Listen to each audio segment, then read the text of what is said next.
اعوذ باللہ من الشیطان الرجیم بسم اللہ الرحمن الرحیم ان الذین قالوا ربنا اللہ ثم استقاموا تتنزل علیہم الملائکۃ الا تخافوا ولا تحزنوا وابشروا بالجنۃ التی کنتم توعدون۔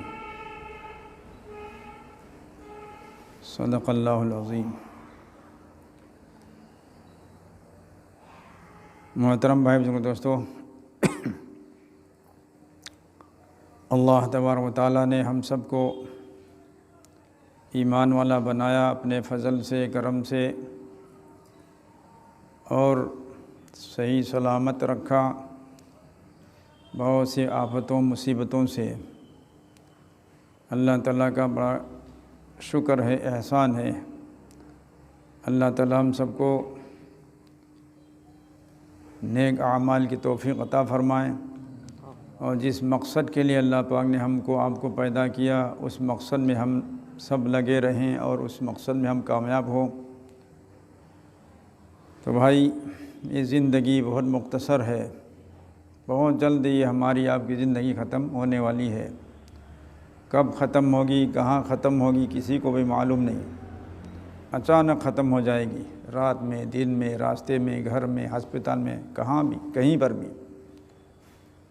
تو بھائی بزرگ دوستو، زندگی دیا ہے اللہ پاک نے اپنی مرضیات پر ہم کو چلانے کے لیے، کہ ہم اللہ کے مرضیات پر چلیں، اور ہم خود بھی جہنم کی آگ سے بچیں، دوسروں کو بھی بچانے کی ہم کوشش کریں۔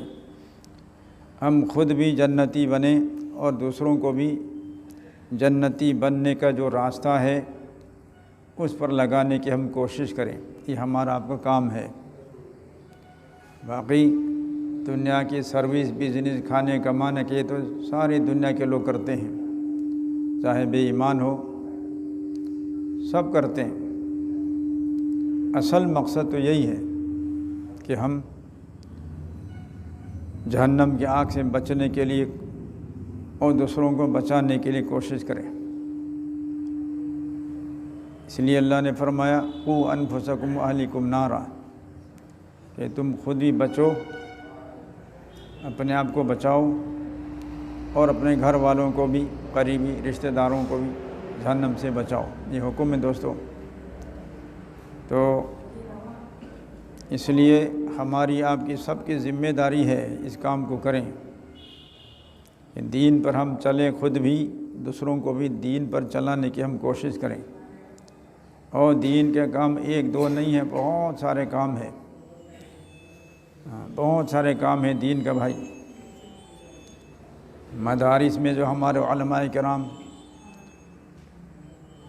طلباء کو پڑھا رہے ہیں، مدرسے قائم کرنے کے لیے جو ضروریات ہے اس کو پورا کر رہے ہیں، یہ بھی بڑا دین کا بڑا کام ہے۔ یہ بھی دعوت ہے، یہ بھی تبلیغ ہے دوستو۔ ایک آدمی کو عالم بنانے کی، حافظ بنانے کی جو کوشش کر رہے ہیں، کتنی مشکل کام ہے، بڑا کام ہے بھائی دعوت کا یہ علماء کرام کی۔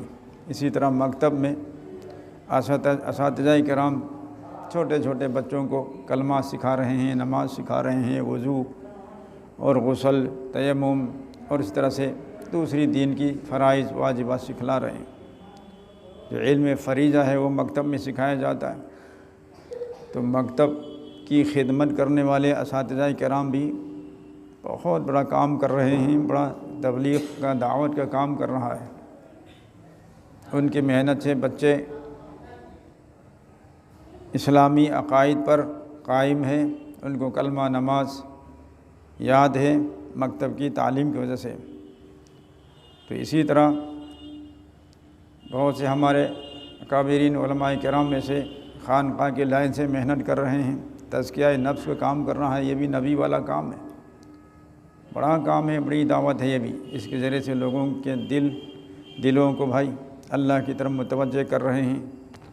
دلوں میں جو گندگیاں، گناہوں کی وجہ سے میل کچیل ہے، اس کو اللہ کے ذکر اذکار سکھا کر، معمولات بتا کر اس کے ذریعے سے پاک صاف کر رہے ہیں، کوشش کریں۔ بڑی بڑی دعوت کہ اللہ کے نبی کے یہ بھی کام مکتب بھی نبی کا کام، مدرسے بھی نبی کا کام، خانقاہوں کا کام بھی نبی والا کام، امر بالمعروف نہی عن المنکر کا جو کام ہو رہا یہ بھی نبی والا کام۔ بہت سے ہمارے علماء کرام میں سے رات دن محنت کر کے کتابیں لکھتے ہیں امت کے لیے، مسائل کی کتابیں، عقائد کی کتابیں، سیرت کی کتابیں، بہت ساری کتابیں علماء کرام لکھ رہے ہیں، تو یہ بھی دعوت ہے، تبلیغ ہے دوستو۔ تو تبلیغ کا اور دعوت کا بہت سارا کام ہے، بہت ساری شکلیں ہیں۔ جو آدمی جس کام میں بھی لگا ہوا ہے کسی نہ کسی طرح دین کے کسی شعبے میں، وہ ہمارا بھائی ہے، وہ ہماری جماعت کا آدمی ہے، وہ ہمارا کوئی مخالف نہیں۔ مدرسے والے بھی ہمارا، مکاتب والے بھی ہمارا، جمعیت علماء والے مسجد سے لے کر پارلیمنٹ تک جو محنت کر رہے ہیں مسلمانوں کے حقوق دلوانے کے لیے، یہ بھی ہمارا کام ہے، دین کا کام ہے، مسلمانوں کا کام ہے۔ غرض ہے کہ دین کے بہت سارے کام ہیں، ہم ایک آدمی سارے کام تو نہیں کر سکتے، ہم ایک کام میں دو کام میں لگے ہوئے ہیں۔ ٹھیک ہے، ہم اپنے حیثیت سے اپنی صلاحیت کے مطابق ایک دو کام میں لگے رہیں، لیکن دوسرے جو جتنے کام ہیں دین کے اس کو بھی اپنا کام سمجھیں، اور اس کے لیے بھی ہم دعا کریں، مدد کریں، اور اللہ کا شکر ادا کریں کہ اللہ آپ نے فلاں کام بھی ہم کو کرنا تھا، لیکن ہم فی الحال اس کو نہیں کر سکتے، لیکن ہمارے علماء کرام کر رہے ہیں، حفاظ کرام کر رہے ہیں، ہمارے فلاں دوست کر رہے ہیں، فلاں ساتھی کر رہے ہیں، اللہ آپ کا لاکھ لاکھ شکر، یہ سب ہمارا کام۔ تو اس طرح اللہ کا شکر ادا کرتے ہوئے ہم اپنے کام میں لگے رہیں، اور ہر ساتھی دوسرے ساتھی کے کام میں مدد کرے، تو بھائی دین کا سارا کام ترقی ہوگا، اور کام کرنے والے آپس میں ایک ہوگا، محبت ہوگی آپس میں، اتفاق اتحاد ہوگا، تو کام آگے بڑھے گا، دین کے سارے کام ترقی پر ہوگا۔ تو اس لیے یہ زمانہ ایسا زمانہ ہے یہاں پر، اس میں ہم لوگوں کے درمیان بہت زیادہ اتفاق اتحاد کی، محبت کی ضرورت ہے دوستو۔ مدرسے والوں کو ہم نے الگ کر دیا، مکتب والوں کو الگ کر دیا کہ وہ دوسرا کام ہے، ان کا کام ہے، دوسرے دیگر کاموں کو بھی ہم نے الگ کر دیا، وہ بھی ان کا کام ہے، وہ بھی ان کا کام، ہمارا نہیں، ہمارا تو صرف ایک کام۔ تو اس سے اختلاف آ گیا امت میں، فتنہ آ گیا، کوئی دوسرے کی مدد کرنے کو تیار نہیں ہے۔ تو بھائی ایک واقعہ بہت مشہور ہے، ایک دفعہ حضرت مولانا سید حسین احمد مدنی نور اللہ مرقدہ کھتولی جو یو پی میں ایک جگہ ہے مظفر نگر کے پاس، وہاں پر حضرت شیخ الاسلام تشریف لائے، جمعیت علماء کا جلسہ ہونے والا تھا کھتولی کی کسی ایک مسجد میں، حضرت تشریف لائے، بہت سے لوگ جمع ہو گئے، اور مغرب کے بعد کا وہ وقت تھا، جلسہ شروع ہونے والا تھا۔ اچانک حضرت کو کسی نے خبر دیا کہ حضرت مولانا الیاس صاحب رحمۃ اللہ علیہ بھی تشریف لائے ہوئے ہیں، اور وہ بھی کھتولی ہی کے اندر فلاں جگہ پر تبلیغ کا ایک جوڑ کر رہے ہیں، ایک اجتماع کر رہے ہیں۔ یہ خبر مولانا کو دیا، مولانا حسین احمد مدنی نور اللہ مرقدہ کو۔ تو مولانا حسین احمد مدنی رحمۃ اللہ نے فوراً اعلان کیا جلسے کے لوگوں کو، بھائیوں مولانا الیاس صاحب تشریف لائے ہوئے ہیں اسی کھتولی میں، اور فلاں جگہ پر ان کا جوڑ اجتماع ہو رہا ہے، تو چلو ہمارا جلسہ بعد میں ہوگا کبھی، ہم سب چلے وہاں پر اجتماع میں شریک ہو، مولانا کے ساتھ ہم شریک ہوں، وہ بھی ہمارا کام ہے۔ اس طرح سے مولانا حسین احمد مدنی نور اللہ مرقدہ نے اعلان کیا، سب چلنے لگے، حضرت آگے آگے سب پیچھے۔ اور ادھر مولانا الیاس صاحب کو بھی کسی نے اطلاع دے دی کہ حضرت مولانا حسین احمد مدنی نور اللہ مرقدہ تشریف لائے ہوئے ہیں، اور فلاں مسجد میں جمعیت کا جلسہ ہو رہا ہے۔ تو دیکھیے مولانا الیاس کی بھی اخلاص اور محبت، آپس میں ایک کام کے آپس میں دین کے کاموں میں تعاون کرنے کا، مدد کرنے کا، دیکھیے ان کا بھی جذبہ کیسا۔ مولانا الیاس نے بھی فوراً اعلان کر دیا بھائی دیکھو ہمارا اجتماع بعد میں کبھی ہوگا، مولانا حسین احمد مدنی صاحب تشریف لائے ہیں، جمعیت کا جلسہ ہو رہا ہے، بہت ضروری ہے، وہ بھی ہمارا کام ہے، چلو وہاں پر ہم شریک ہو جائیں گے۔ ادھر سے مولانا الیاس صاحب تشریف لا رہے اپنے ساتھیوں کے ساتھ، اور ادھر سے حضرت مولانا حسین احمد صاحب رحمۃ اللہ علیہ اپنے ساتھیوں کے ساتھ آ رہے ہیں، دونوں بزرگوں کی ملاقات راستے میں ہی ہو گئی۔ ارے بھائی ہم تو تمہارے جلسے میں آئے، ادھر سے بھی کہا ارے بھائی ہم تو تمہارے اجتماع میں آئے، تم نے بھی ادھر چھٹی کر دی، ہم نے بھی چھٹی کر دی۔ ارے دیکھیے کتنی محبت آپس میں، اور کتنا جوڑ آپس میں، جمعیت کوئی الگ نہیں، جماعت کوئی الگ نہیں، وہ بھی دین کے کام، یہ بھی دین کا کام۔ یہ حقیقی واقعہ ہے، کتنی کتابوں میں نے دیکھا، دارالعلوم دیوبند کے جو ماہنامہ اس میں بھی دیکھا، اور الجمعیت کے جو ویکلی پیپر آتا ہے اس میں بھی شائع ہوا، اور دوسرے کئی کتابوں میں نے دیکھا۔ یہ حقیقی واقعہ تھے، اتنی محبت ہمارے بزرگوں میں آپس میں تھی، اور ایک دوسرے کے کاموں کے مددگار تھے، کوئی مخالف نہیں۔ تو آج خانقاہ والوں کو الگ کر دیا ہم نے، مدرسے والوں کو الگ کر دیا، مکتب والوں کو الگ کر دیا، جماعت والوں کو الگ کر دیا، تو کیا رہ گیا بھائی؟ یہ ہمارے لیے بہت نقصان کی بات ہے۔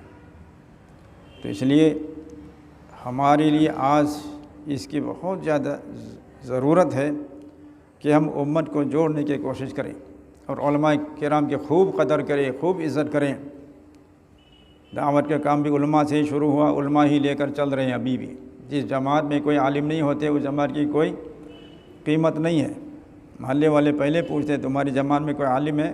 اگر کہتے کوئی نہیں ہے تو کسی کے دل میں اس جماعت کی کوئی زیادہ احترام نہیں، عزت نہیں۔ جاہلوں کی جماعت ہے، کیا ہوگا، کیا بیان کریں گے، ہم نہیں سنیں گے، جاؤ۔ اگر کہتے کہ ہاں جماعت میں کوئی عالم ہے، بزرگ ہے، تو سارے محلے والے، عالم بھی، امام بھی، مؤذن بھی، سب خوش ہیں، ٹھیک ہے کوئی عالم آیا تو جماعت کا کام صحیح ڈھنگ سے ہوگا، بیان کریں گے تو بھی صحیح باتیں ہوگی، ہم سنیں گے، ساتھ دیں گے۔ تو علماء کو الگ کر کے ہم کام نہیں کر سکتے دوستو، یہ ہمارے بہت نقصان۔ آج علماء کی بھی قدر نہیں کرتے ہم لوگ، عزت نہیں کرتے۔ بھائی علم پہلے ہو، علم کے پیچھے پیچھے چلو گے کامیاب ہوگا۔ ہاں علم روشنی ہے، اور روشنی سامنے ہو تب آدمی صحیح راستے پر جائے گا، پہنچے گا۔ جب علم نہیں، جہالت ہے، تو جہالت کیا ہے؟ اندھیری۔ اندھیری راستے میں بغیر ٹارچ کے، بغیر روشنی کے چلے گا، گمراہ ہو جائے گا۔ جانے کے کا ارادہ ہے ادھر اور چلا جائے گا ادھر، گر جائے گا، کہیں پھسل جائے گا، کہیں کانٹے چبھے گا، کیا ہوگا؟ نقصان ہی نقصان ہوگا، اندھیرے میں چلے گا۔ تو علم کے بغیر، یعنی علماء کے بغیر جو کام دین کا کریں گے اس کام میں بھلائی نہیں ہوگی، کامیابی نہیں ہوگی۔ تو اس لیے ہم کو علماء کی بہت قدر کرنا ہے، علماء کے پیچھے چلنا ہے ہم کو۔ ہاں، اور جتنے بھی کام علماء کرام کر رہے ہیں اس کی مدد کریں۔ خانقاہوں کے لائن سے جو محنت کر رہے ہیں وہ بھی بہت بڑا کام ہے۔ اللہ کے نبی کو بھیجا، اور بھیجنے کے لیے جو مقصد اللہ نے بیان فرمایا اس میں ایک کیا ہے؟ وَيُعَلِّمُهُمُ الْكِتَابَ وَالْحِكْمَةَ وَيُزَكِّيهِمْ ہے نا، کہ ایک آیت میں اللہ کے نبی کو بھیجنے کے 4 مقصد اللہ نے بیان فرمایا، کہ اللہ وہ ذات ہے جس نے تمہارے اندر، تمہیں میں سے، هُوَ الَّذِي بَعَثَ فِي الْأُمِّيِّينَ رَسُولًا مِّنْهُمْ، کہ وہ خدا، وہ ذات الہی جس نے تمہیں میں سے ایک شخص کو نبی بنا کر بھیجا، اور وہ نبی تم کو کتاب پڑھ پڑھ کے سناتا ہے، اور حکمت کی باتیں سکھاتا ہے، اور تزکیہ نفوس کرتے ہیں، یعنی دلوں کو دلوں کی صفائی کرتے ہیں، اور حکمت کی باتیں سکھاتے ہیں۔ تو یہ 4 مقصد اللہ نے نبی کو بھیجنے کا جہاں بیان فرمایا، اس میں تزکیہ نفس بھی، یعنی خانقاہوں کے لائن سے جو محنت ہے یہ بھی اس میں قرآن میں مذکور ہے، نبی کا کام تھا یہ بھی۔ تو بہرحال یہ بھی ہمارا کام ہے، ہم خود بھی اس میں لگے رہیں۔ حضرت مولانا الیاس صاحب رحمۃ اللہ علیہ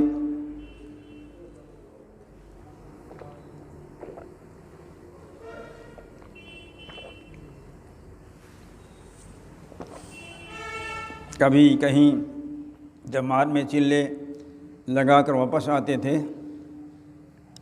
تو نظام الدین آنے کے بعد پھر رائے پور چلے جاتے تھے، رائے پور کے خانقاہ میں، نظام الدین سے رائے پور کتنا دور ہے؟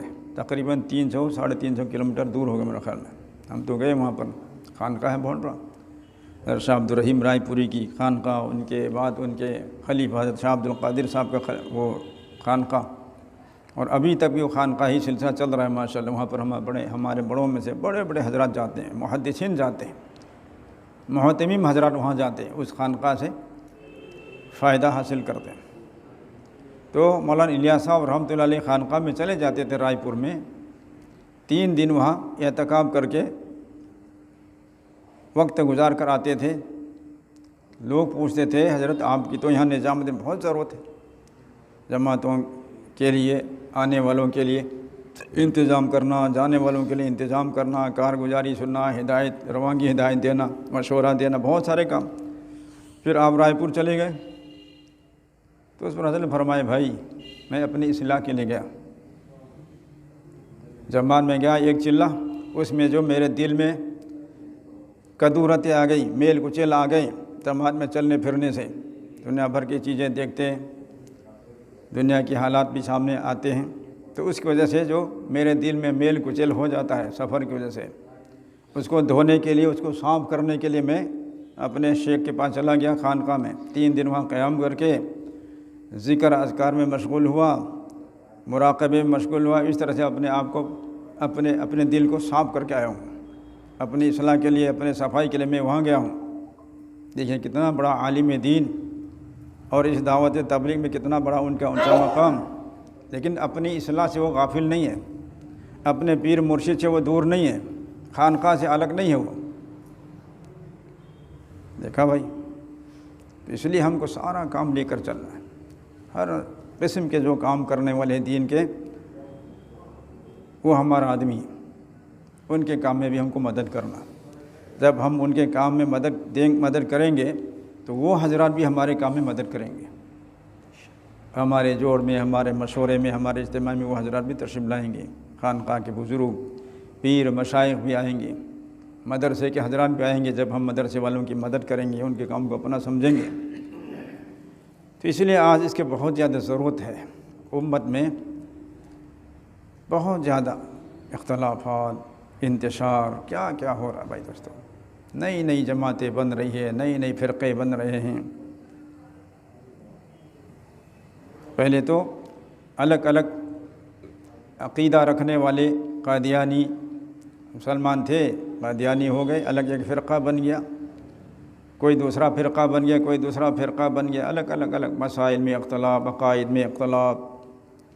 کچھ لوگ قبر پرستی کرنے والے، قبروں پر اتنا عقیدت محبت رکھنے والے کہ ایمان سے ہی نکل جائے، شرک کے درجے میں پہنچ جائے، ایسے فرقہ بھی بن گئے. آج ہمارے اپنوں کے ہی اندر، گھر والوں کے اندر ہی اختلاف، بھائی بہنوں میں اختلاف، اور بھائیوں میں اختلاف، ماں باپ کے اندر اختلاف، محلے میں اختلاف، پڑوسیوں میں اختلاف. تو یہ اختلافات کوئی خیر کی چیز نہیں دوستو، یہ نقصان کی چیز ہے.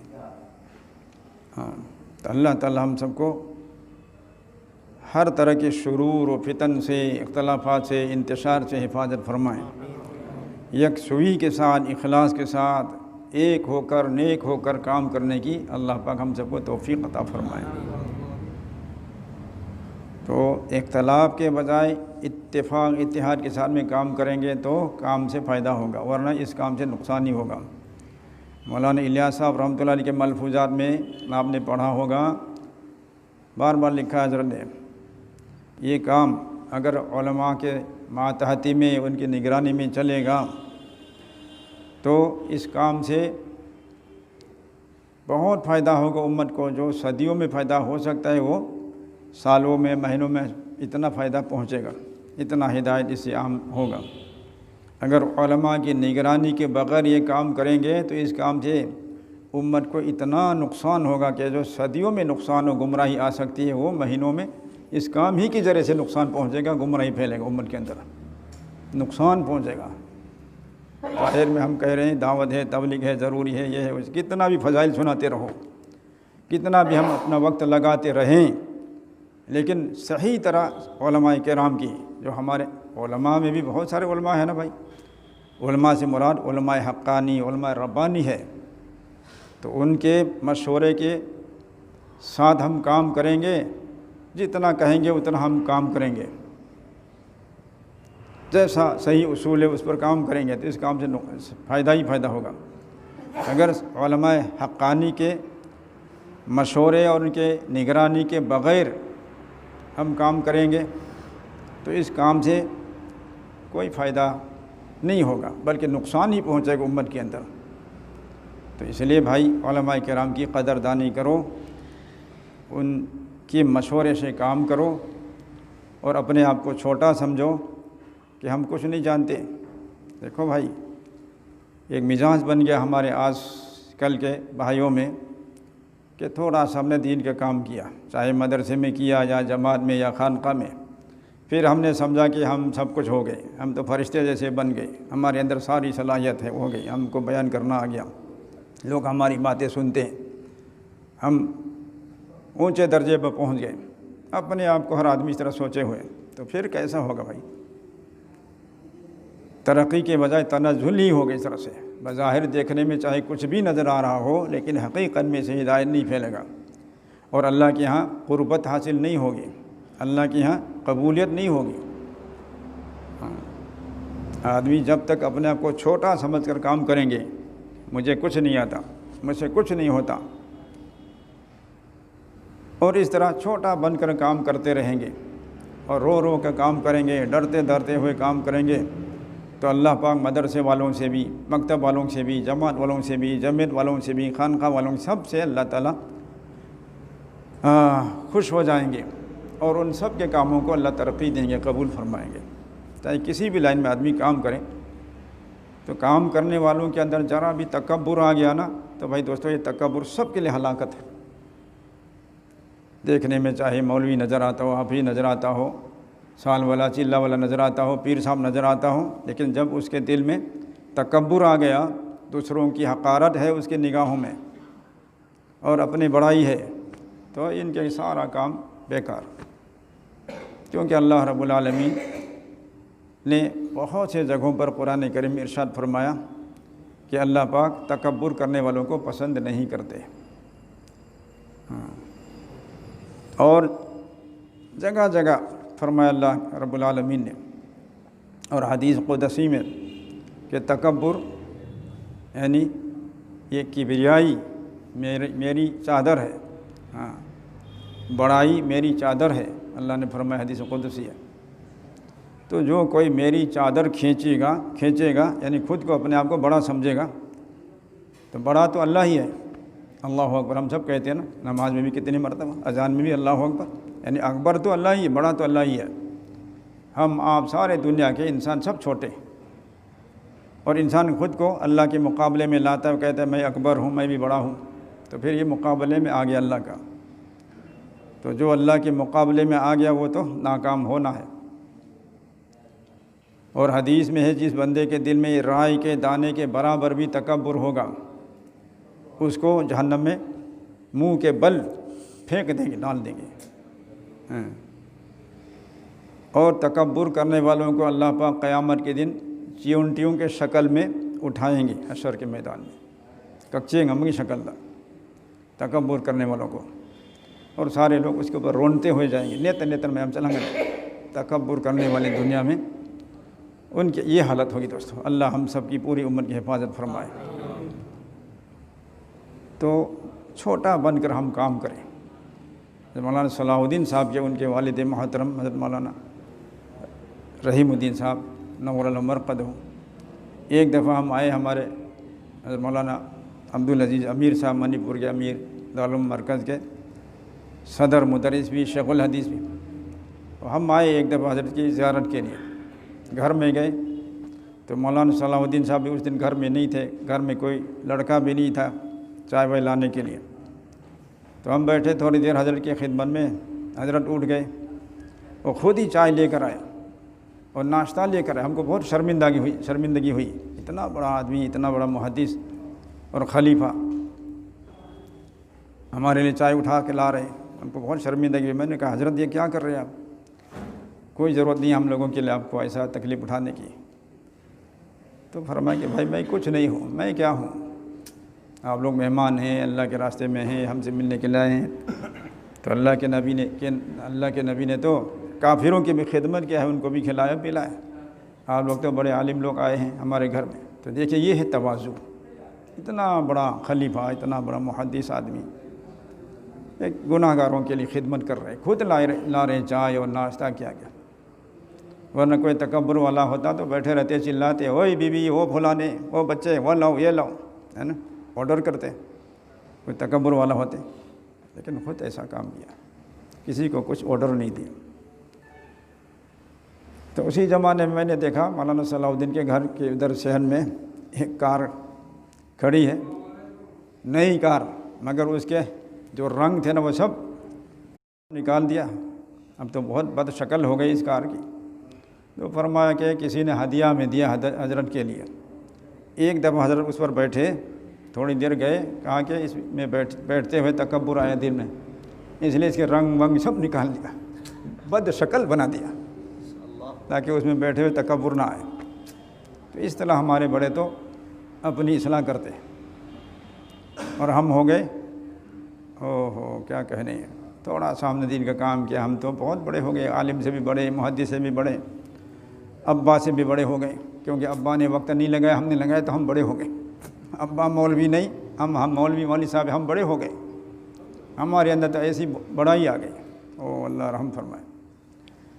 تو میرے محترم بھائی دوستو، جو بھی کام ہو دین کا، اس میں اگر تکبر آ جائیں تو وہ اس کا کام اللہ کے نزدیک مقبول نہیں ہوگا۔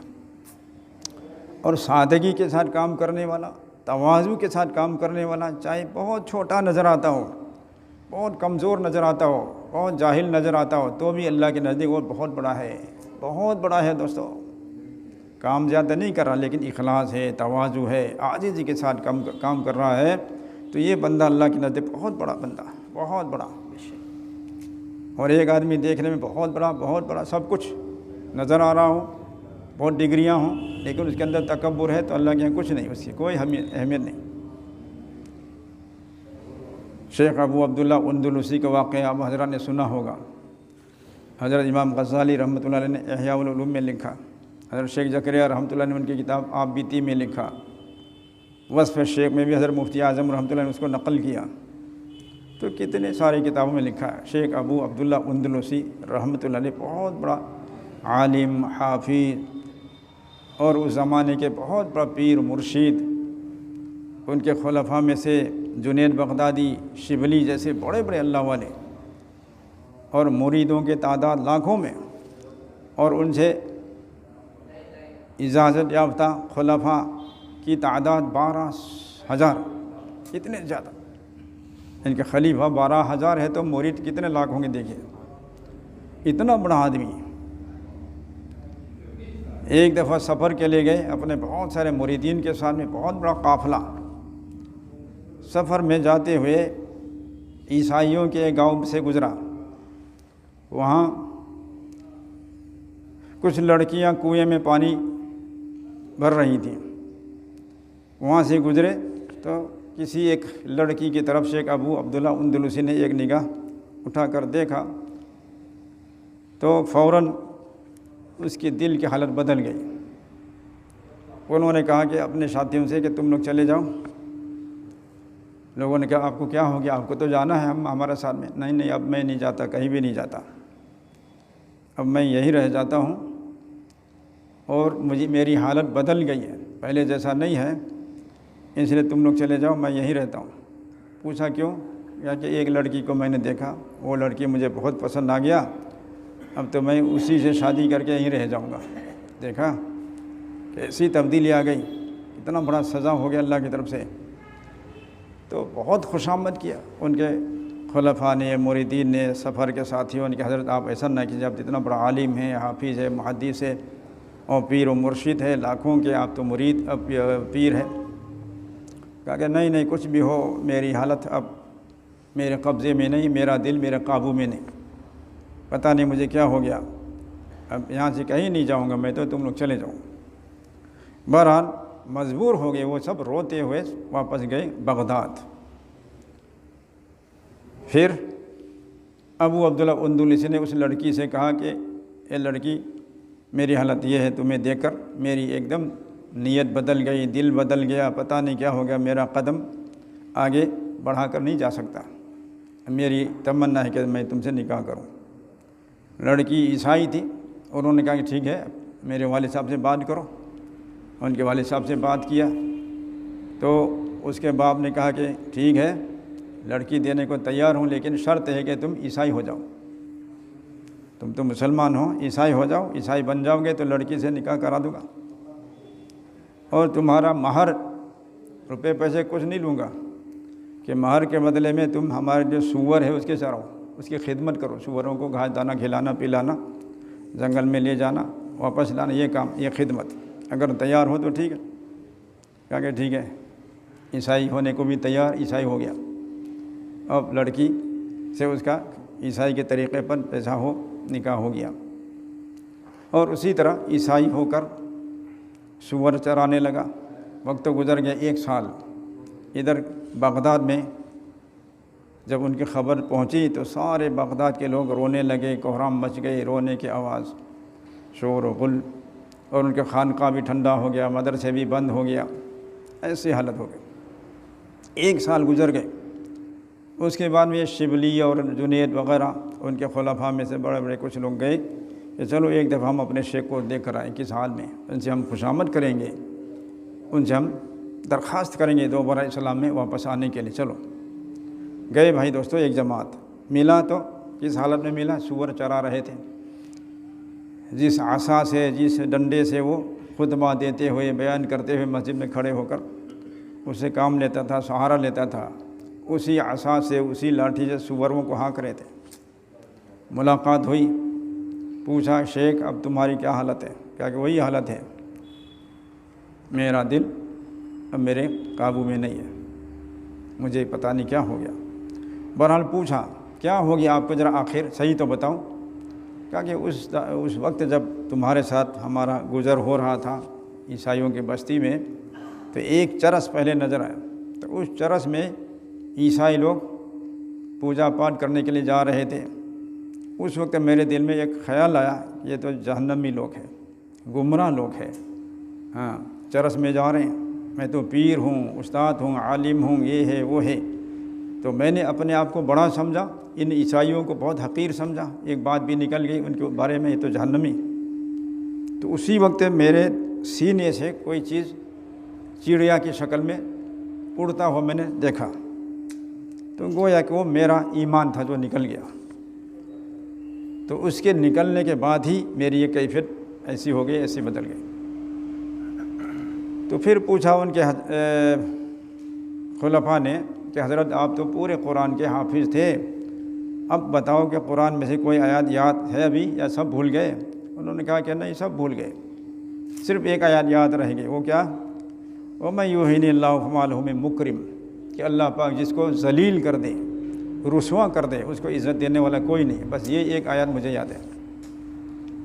پھر پوچھا کہ حدیث میں سے کوئی حدیث یاد ہے آپ کو؟ تو لاکھوں حدیثیں یاد تھی۔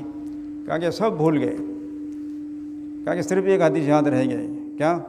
کہ جو مسلمان مرتد ہو جائے اس کو قتل کرو، تو یہ حدیث مجھے یاد ہے، باقی سب بھول گئے۔ کہا کہ جب آپ کو یہ 2 حدیث یاد ہے تو یہی کافی ہے آپ کی ہدایت کے لیے، آپ چلو نا ہمارے ساتھ، واپس چلو اسلام میں، ایمان میں۔ اس وقت بھی انہوں نے کہا کہ نہیں، اب میں نہیں جا سکتا۔ بہرحال دوسری مرتبہ خوشامد پر بھی یہ لوگ ناکام ہو کر واپس آ گئے۔ ان کے واپس چلے جانے کے بعد اللہ پاک نے ان کو سوچنے کا موقع دیا۔ اس نے سوچا کہ میں اسی حالت میں رہوں اس لڑکی کے ساتھ، اسی حالت میں میری موت آ جائے تو میں تو ہمیشہ کے لیے جہنمی بن جاؤں گا، اس لیے مجھے فوراً توبہ کرنا چاہیے۔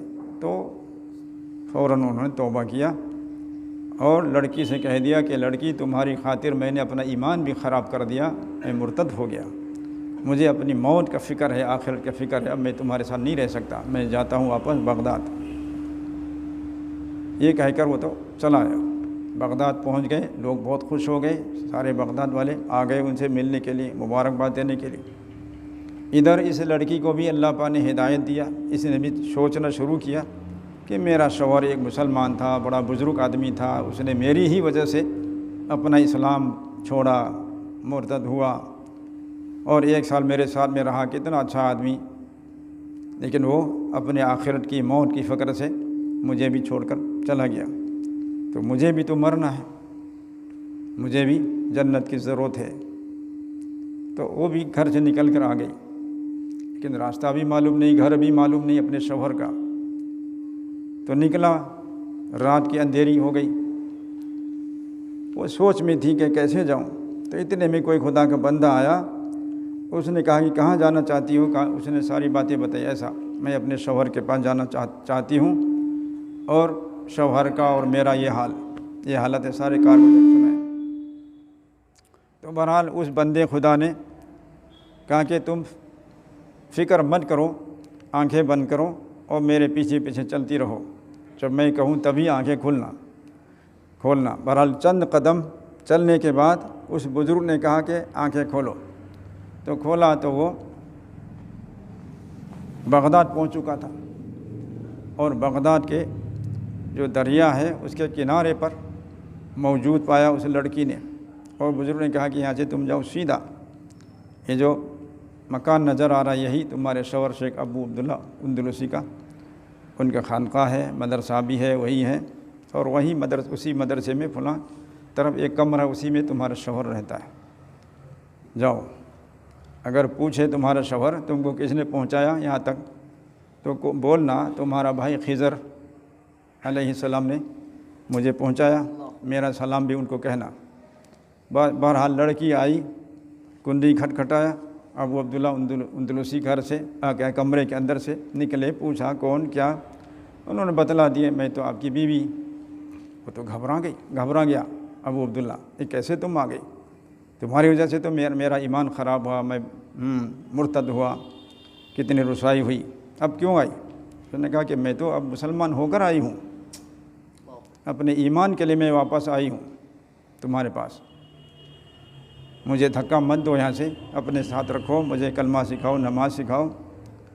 تو بہرحال شیخ ابو عبداللہ اندلسی نے لوگوں کو اعلان کیا، بلائے اس طرح سے۔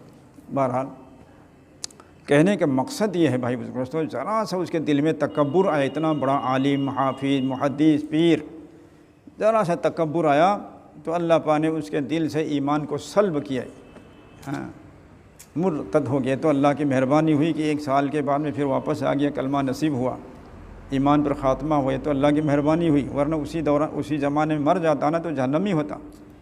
تو تکبر اتنا خطرناک چیز ہے دوستو، چاہے کسی میں بھی آ جائے، حاجی صاحب میں آ جائے، عالم صاحب کے اندر آ جائیں، اور کسی سال والے کے دل میں دماغ میں آ جائے تکبر، 4 مہینے والے کے دماغ میں آ جائے تکبر، کسی امیر کے دماغ میں آ جائے تکبر، مالدار کے دل میں آ جائے، تو تکبر سب کے لیے، سب میں قاتل ہے، زہر ہے دوستو، سب کو ہلاک کرنے والی چیز ہے۔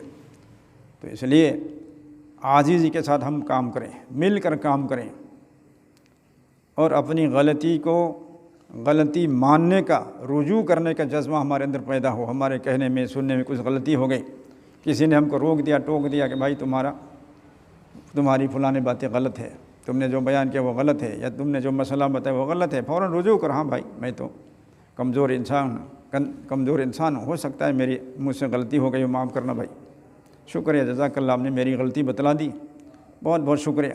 تو اس کا شکر ادا کرو اپنی غلطی بتانے والوں پر، یہ تواضع ہے۔ اور غلطی بتانے والوں کے اوپر الٹا باتیں کرو، میں نے جو کیا وہ اچھا کیا، ٹھیک کیا، تم جاہل آدمی میرے اوپر اعتراض کرتے ہو، تو یہ ہے تکبر۔ بڑے سے بڑا عالم ہو، علامہ ہو، اس سے بھی اگر غلطی ہو جائے، اس غلطی کو کوئی بتلا دے تو اس کو فوراً رجوع کرنا چاہیے، یہ ہے انسانیت، یہ ہے تواضع۔ حضرت امام ابو حنیفہ رحمۃ اللہ علیہ کتنا بڑا عالم، کتنا بڑا امام اعظم کہتے ہیں، 4 امام میں سے سب سے بڑا امام، بڑا عالم، بڑا تہجد والا، بڑا صدقہ خیرات بھی کرنے والا، بہت رونے والا، لیکن بہت سے مسائل کے اندر ان کے 2 شاگرد، جس کو صاحبین کہتے ہیں، امام ابو یوسف اور امام محمد، دونوں نے بہت سے مسائل کے اندر اپنے استاد کے خلاف کیا، اور کہا کہ ہمارے رائے تو استاد صاحب یہ ہے، آپ جو فرماتے ہیں وہ ہماری سمجھ میں نہیں آتی ہے، ہمارے رائے تو یہ ہے کہ یہ مسئلہ ایسا ہونا چاہیے۔ تو حضرت امام صاحب رحمۃ اللہ نے بہت سے مسائل کے اندر اپنے دونوں شاگردوں کے کہنے پر رجوع کیا۔ اتنا بڑا استاد بھی، امام اعظم ہونے کے باوجود بھی اپنے شاگرد کے کہنے پر بہت سے مسائل میں انہوں نے رجوع کیا۔ یہ ہے تواضع دوستوں۔ اور بہت سے مسائل ان سے پوچھے جاتے تھے، جواب دیتے تھے، اور بہت سے مسائل کے بارے میں حضرت فرمایا لا ادری، بھائی میں نہیں جانتا، یہ مسئلہ مجھے معلوم نہیں، صاحب کہہ دیتے تھے۔ یہ ہے تواضع۔ آج تو کسی جاہل سے بھی کوئی مسئلہ پوچھو وہ بھی بتانے لگے گول مل الٹے سیدھے، یہ نہیں کہتے مجھے نہیں آتی ہے، بھائی کسی عالم سے پوچھو، مفتی سے پوچھو۔ آج بدل گیا دنیا۔ حضرت شیخ زکریا صاحب رحمۃ اللہ علیہ ہمارا بھی استاد ہے، ہمارا پیر بھی ہے ماشاءاللہ۔ تو ان کا یہ حال تھا کہ بھائی جب وہ حضرت مفتی صاحب رحمۃ اللہ علیہ یعنی مفتی محمود الحسن صاحب ہوتے تھے، ان کا خلیفہ ہے، ان کے شاگرد تھے، کوئی مسئلہ پوچھتا حضرت شیخ زکریا سے تو کہتے ارے مفتی سے پوچھو، مفتی محمود سے پوچھو جاؤ، وہ خود مسئلہ نہیں بتاتے۔ یہ ہے تواضع کہ مسائل کے بارے میں مفتی کو زیادہ معلومات ہے تو ان سے پوچھو۔ یعنی ایک شیخ اور ایک استاد اپنے شاگرد کے حوالہ کر رہا ہے کہ وہ مفتی کا حق ہے، مفتی سے مسئلہ پوچھو، ہم نہیں بتاتے۔ اور آج تو چھوٹے سے چھوٹا مولوی صاحب بھی بڑے سے بڑا مسئلہ بتانے کو تیار، اور ایک عام امی بھی ایم اے گریجویٹ پاس کرنے والے سرکاری اسکولوں میں پڑھنے والے جس نے مدرسے میں ایک دن بھی گزارا نہیں، کسی عالم سے ایک سبق بھی نہیں پڑھا، وہ بھی فتویٰ دینے لگے۔ اور اتنا قوی فتویٰ دینے لگتے ہیں، مضبوط اپنی فتویٰ کو سمجھتے ہیں کہ علماء اور مفتی جو کہتے ہیں اس سے بھی زیادہ میری بات پکی، کیونکہ میں گریجویٹ پڑھا ہوں، ایم اے ہوں، بی اے ہوں۔ مولویوں نے 5-10 ہزار کی کتابیں دیکھا ہوگا، ہم نے تو 50,000 روپے کی کتابیں دیکھا ہے، ہمارے الماری میں اتنی ساری کتابیں، ہم جو کہتے وہی صحیح ہے۔ بہت سارے واقعات ہمارے سامنے۔ ایک شخص نے ایک جگہ پر ایک ہی وقت میں 3 طلاق دے دی اپنی بیوی کو۔ مولویوں کو بتایا ایسا ایسا ہو گیا، مولویوں نے کہا کہ وہ تو حرام ہو گیا، الگ کرو بالکل، 3 طلاق ہو گیا، الگ کرو، طلاق مغلظہ، بہت برا کیا تم نے، الگ کرو، اب تمہارے ساتھ نہیں رہ سکتے۔ تو اس بیوقوف آدمی نے کسی ایم اے آدمی کے پاس پھر دوبارہ مسئلہ پوچھا کہ ہمارے مولوی حضرات یہ کہتے ہیں کہ 3 طلاق ہو گئی میری بیوی کے اوپر، اب دوبارہ نہیں رہ سکتے، میں بڈھا ہو گیا ہوں، میرے بچے ہیں سب ویران ہو جائیں گے، اب کیا ہوگا؟ ایم اے صاحب نے کہہ دیا نہیں کوئی طلاق نہیں، ہو جاؤ، 3 طلاق دیا تم نے، ایک ہی طلاق ہوئی، طلاق نہیں ہوتا۔ اس نے کہا بہت سارے مولوی کہہ رہے ہمارے گاؤں والے کہ 3 طلاق ہو گئے، کہ نہیں مولویوں کو کچھ معلوم نہیں، یہ ابھی تازہ بات ہے، زیادہ وقت نہیں گزرے، میرے سامنے واقع پیش آیا۔ اور عوام بھی ان کے بات کو زیادہ بھاری سمجھ رہے ہیں کہ ایم اے پڑھا لکھا آدمی ہے، اور ان کی بات معقول بھی ہے کہ ایک دفعہ کہہ دیا 3 طلاق فوراً 3 ہی ہو گیا، ہمیشہ کے لیے حرام ہو گیا، جب تک دوسرے سے نکاح نہ ہو رہ نہیں سکتے۔ یہ کتنا سخت مسئلہ ہے۔ یہ ایم اے صاحب جو کہہ رہے یہی آسان مسئلہ، یہی صحیح، چلو اس پر عمل کریں گے۔ آج یہ الٹا زمانہ آ گیا، مولویوں کی بات بھی سننے کو زیادہ اہمیت نہیں دے رہے۔ ایم اے بی اے جو کہہ رہا ہے دین کے بعد اس کو زیادہ اہم سمجھ رہا ہے۔ تو میرے دوستوں، میرے بزرگوں، ہمارے آپ کے لیے ایک نمونہ ہے ہمارے بڑوں کی زندگی سے۔ مولانا الیاس کے واقعہ میں نے سنا ہے کیسا تواضع اور کیسا دوسرے کے کام کو اپنا کام سمجھ کر مدد کرنے کے لیے تیار، اور حضرت مفتی اعظم حضرت شیخ زکریا کے واقعہ سنایا کہ کیسا تواضع۔ اور ہمارے بڑے علم کے جو بڑے ہیں نا وہی ہمارے بڑے، علم کے میدان میں جو بڑے ہیں وہی ہمارے بڑے۔ یہ بھی یاد رکھو، ہر آدمی بڑے نہیں ہو سکتے، ہر ایک آدمی اکابر نہیں ہو سکتے۔ اکابر کی بھی 2 قسم ہیں، اکابر مجرمی ہے قرآن میں، یعنی مجرموں کے گناہ گاروں کے بھی اکابر ہوتے ہیں۔ شیطان سب سے بڑے ان کے اکابر ہیں، اور نیک لوگوں کی، اللہ سے ڈرنے والوں کی بھی اکابر ہوتے ہیں، جو سب سے زیادہ اللہ سے ڈرنے والے ہوں، سب سے زیادہ علم رکھتے ہوں، گہرائی کے ساتھ علم رکھتا ہو۔ تو یہ ہمارا اکابر وہ ہے جو دین کے علوم کے اندر مہارت رکھتا ہو، گہرائی کے ساتھ ان کو دین کا علم ہو، یاد ہو، اور عمل بھی ہو سنت شریعت کے مطابق، وہ ہمارے اکابر۔ تو اکابر کی طرز سے، ان کے حکم سے، ان کے طریقوں سے ہٹ کر ہم جو کام کریں گے تو ظاہر بات ہے اس میں گمراہی آئے گی۔ اللہ پاک ہم سب کی حفاظت فرمائیں۔ اور بھائی دوستو، اس کے ساتھ ساتھ ہم سب کو کسی نہ کسی اپنے بڑے کے ساتھ طریقت کا، سلوک کا سلسلہ بھی رکھنا چاہیے تاکہ اپنی اصلاح ہو۔ اندر جو ہماری بڑائی آ جاتی ہے نا کام کرتے کرتے، دین کے کام کرنے والوں میں خاص کر بڑائی آتی ہے۔ تھوڑا سا نماز پڑھنے لگا، سوچنے لگا میں نمازی ہو گیا، فلانا بے نمازی، وہ جہنم میں جائیں گے، میں جنتی۔ تھوڑا سا مدرسے میں، مکتب میں یا جماعت میں لگ گیا تو اپنے آپ کو سمجھ لے کہ میں بہت کچھ ہو گیا، دوسرے لوگ گمراہ، دوسرے لوگ جہنم۔ تو اس قسم کی جو بڑائی آ جاتی ہے، بگاڑ پیدا ہوتا ہے، اس کی اصلاح کے لیے ہر ایک ساتھی کو چاہیے کہ اپنا ایک استاد بنائیں، اس سے رجوع کریں، اپنے دل کی کیفیت، حالات بتائیں کہ حضرت میری حالت یہ ہے، میرے اندر یہ بیماری ہے، حب جاہ، حب مال، حسد، کبر، آرزوؤں کا امید، لمبی لمبی آرزوؤں کا رکھنا، اور علماء کرام سے دور رہنا، علماء کی قدر نہ کرنا، مالداروں سے محبت رکھنا، ان کے مال سے محبت رکھنا، ایسی ایسی بیماری میرے اندر ہے۔ دعا میں مجھے رونا نہیں آتا، نمازوں میں مجھے رونا نہیں آتا، حضرت میری تو یہ بیماری ہے، میری آنکھوں کو کیا ہو گیا؟ قبر کی یاد سے، جہنم کی یاد سے مجھے رونا نہیں آتا، میرے دل میں کوئی ڈر نہیں، خوف نہیں، حضرت میری تو یہ بیماری ہے۔ اس طرح صاف صاف بتاؤ اپنے بیماری، تو آپ کا استاد، آپ کا شیخ، آپ کا پیر آپ کو بتائے گا، وظیفہ بتائے گا، دعا بتائے گا، مراقبہ بتائے گا، بھائی ایسا کام کرو، جو تم کام کر رہے ہو اس کے علاوہ یہ کام بھی کرو، یہ تمہارے لیے دوا ہے۔ تو اس سے ہماری اصلاح بھی ہوتی چلی جائے گی۔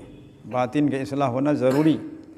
ظاہر میں تو اصلاح ہو گیا، کرتا پاجامہ بھی ہم نے پہن لیا، داڑھی بھی رکھ لیا، ٹوپی بھی رکھ لیا، ظاہر کی اصلاح تو ہو گیا، دیکھیں گے دیکھنے والا کہ ماشاءاللہ اس کا تو کرتا بھی، پاجامہ بھی، داڑھی بھی، ٹوپی بھی بظاہر اصلاح ہو گیا، لیکن اندر تو بہت ساری بیماری لگی ہوئی ہے، وہ کوئی نہیں جانتا، وہ تو خود جان سکتا ہے آدمی۔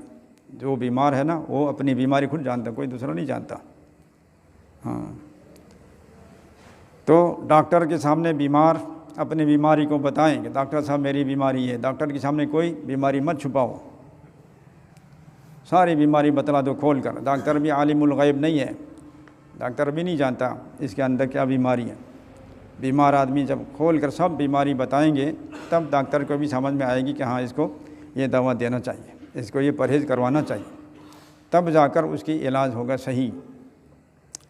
تو ڈاکٹر کو بیماری نہیں بتائیں گے، یہ ڈاکٹر کے بتائے ہوئے دوا بھی نہیں کھائیں گے تو کیسے صحیح ہوگا بیمار؟ یہی مسئلہ، یہی مثال ہے۔ روحانی جو بیماری ہے نا ہماری تمہارے اندر، اس کی اصلاح کے بھی اس کی ضرورت ہے دوستو۔ اپنے جو استاد ہے اس کے سامنے اپنی ساری بیماری بتاؤ، جو روحانی بیماری ہے، ایمان کے ساتھ لگے ہوئے بیماری ہے، خرابی ہے، اس کو بتاؤ۔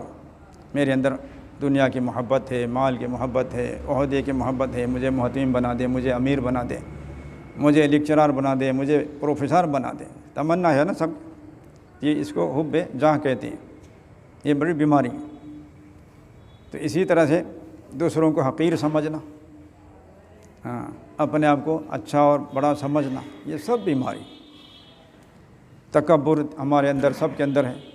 حضرت شیخ زکریہ رحمۃ اللہ نے ام الامراض کے نام سے کتاب لکھا ہے، اس میں بہت سارے قسمیں لکھی ہیں تکبر کے، اور لکھا کہ کوئی انسان خالی نہیں تکبر سے سوائے انبیاء علیہ الصلوۃ والسلام کے، چونکہ تکبر بہت بڑا گناہ ہے، اس لیے انبیاء کے اندر تو یہ گناہ نہیں، اس لیے نبیوں میں ہے نہیں، باقی تمام انسانوں میں تکبر۔ اب مرنے سے پہلے اس تکبر کے علاج نہیں کریں گے تو حدیث میں جو ہے نا اللہ کا ارشاد حدیث قدسی میں، جس کے دل میں رائے کے دانے کے برابر بھی تکبر ہو، اسی حالت میں موت آ جائے گی، اس کو ضرور جہنم میں اوندھے منہ ڈال دیں گے، اور خطرے کی چیز، اللہ ہم سب کی حفاظت فرمائے۔ تو اس کی اصلاح کی ضرورت کو ضرورت سمجھو بھائی، ضروری سمجھو۔ آج اسے لوگ غافل ہو رہے ہیں، اپنے بیماری چھپائے ہوئے ہیں، اور ہم جا رہے ہیں ظاہری چیزوں کو دیکھ کر کے سدھر گیا، یہ اچھا ہو گیا، کرتا آ گیا، ٹوپی آ گیا، اور تھوڑا سا دین کے کام بھی کر رہا، لیکن اندر کی جو بیماری، دوسروں کے مالوں پر ہماری نگاہ رکھے ہوئے، بلڈنگوں پر، کاروں پر، موٹروں پر دوسروں کی، ہماری بھی نیت خراب ہے۔ تو یہ سب چیزیں بھائی تکبر کی علامتیں، حسد کی علامتیں، اور مسلمانوں کا آپس میں اتنا جو اختلاف ہو رہا ہے، یہ وہی ہے کینہ جس کو کہتے ہیں، عداوت جس کو کہتے ہیں۔ کہ مسلمانوں کے آپس میں تو کوئی عداوت نہیں ہونا چاہیے۔